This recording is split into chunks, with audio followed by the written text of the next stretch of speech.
एक बार एक भिखारी अपने जीवन से परेशान हो चुका था, क्योंकि उसे अपने जीवन को चलाने के लिए भीख मांगना पड़ता था। इसी बात को लेकर वह दुखी रहता और दिन भर यह सोचता कि उसके जीवन में बदलाव कैसे आएगा। यह सोचकर वो निराश हो जाता।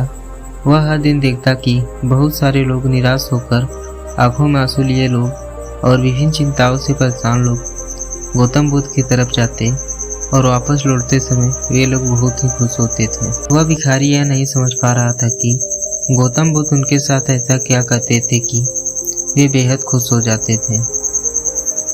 वापस लौटते समय लोगों के हाथों में न तो ढेर सारे पैसे होते थे, न ही सोने चांदी।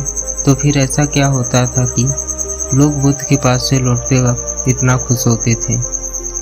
यह सब सोचकर वह भिखारी भी निर्णय लिया कि वह भी महात्मा बुद्ध के पास जाएगा और देखेगा कि ऐसा वहाँ क्या हो रहा है कि दुखी लोग उनके पास जाकर खुश हो जाते हैं। वह बुद्ध से मिलने के लिए उनके पास चल पड़ा।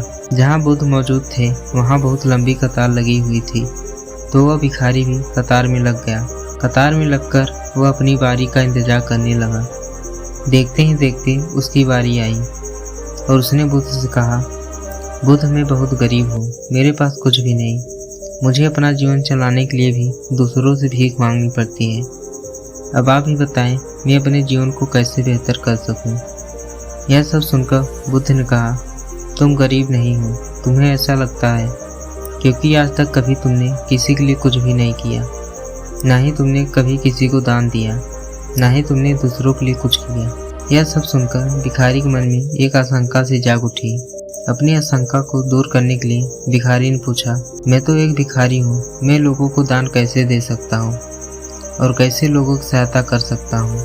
मुझे तो खुद अपना जीवन चलाने के लिए दूसरों से मांगना पड़ता है। यह सब सुनने के बाद बुद्ध थोड़ी देर चुप रहे और फिर बोले, तुम्हारे पास हाथ है जिससे तुम लोगों की सेवा में लग सकते हो और दूसरों का भला कर सकते हो। इसके अलावा तुम्हारे पास मुंह है जिससे तुम लोगों से अच्छी अच्छी बातें कर सकते हो और दूसरों का हौसला बढ़ा सकते हो। यह सब करके भी तुम दूसरों की सहायता कर सकते हो। जरूरी नहीं कि दान सिर्फ पैसों से की जाए। हम चाहे तो हम शिक्षा का दान भी कर सकते हैं, चाहे तो अन्न का दान भी कर सकते हैं। ऊपर वाले ने अगर किसी को पूर्णतः अच्छा शरीर दिया है तो वह गरीब नहीं, वह बस दिमाग से गरीब है। उसे इस विचार से हटकर दूसरों की सेवा में लगना चाहिए। बुद्ध की यह बात सुनकर वह भिखारी बहुत खुश हो गया और अब वह प्रसन्न रहने लगा था। इस कहानी से हमें यह शिक्षा मिलती है कि हम सब इस बात की चिंता में समय बर्बाद करते हैं कि हम गरीब हैं, लेकिन यह सत्य नहीं। सत्य तो यह है कि जब तक हमारा शरीर बेहतर है तब तक हम उसका उपयोग करके आगे बढ़ सकते हैं और खुद के जीवन को बेहतर बना सकते हैं।